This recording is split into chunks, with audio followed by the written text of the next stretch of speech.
My question is to the Minister for Defence Industry, representing the Minister for Employment. Will the Minister inform the House of the steps the government is taking to support emergency services volunteers?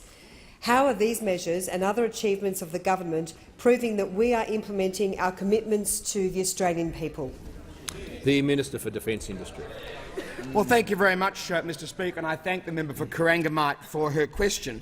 And today the House did in fact pass the Respect for Emergency Services Volunteers Bill through the Parliament today into the Senate. This bill will strike out the objectionable clauses of the Enterprise Bargaining Agreement in Victoria that covers firefighters and effectively hands unconscionable power to the unions over the volunteer firefighters. It is another good example of a government getting on with the job and achieving things for Australians. It's one of the latest examples of where this government is simply getting things done, Mr Speaker. We're working constructively in this 45th Parliament. We're working constructively to deliver on our promises, to create jobs, to grow the economy. Today we passed the CFA bill. Yesterday we passed the Omnibus Savings Bill, repairing the budget by $6.3 billion with the support of the opposition. Today we announced our superannuation reforms, working cooperatively across the Parliament, within politics, with the stakeholders to ensure we have fairer superannuation rules here in Australia.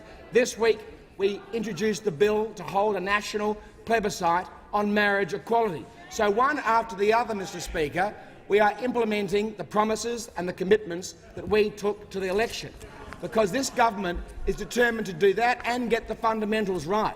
We're not forgetting that the economy is the #1 issue. So growth is 3.3%.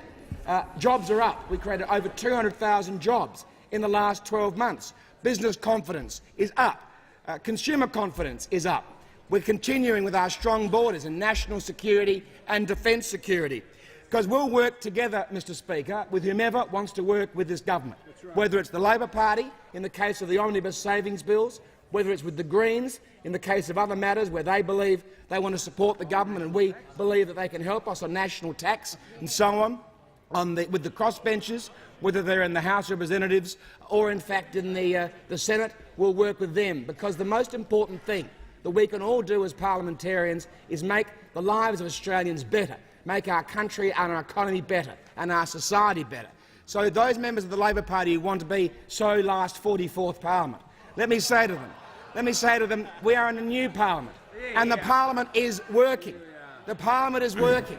And if you intend to continue with the same tactics that you've had for so many years, so passé, as the Minister for the Environment and Energy says, if they want to continue with that, the public will mark them down. Let's work together to make our country great again, Mr Speaker, as we have been doing this year, this week and into the future.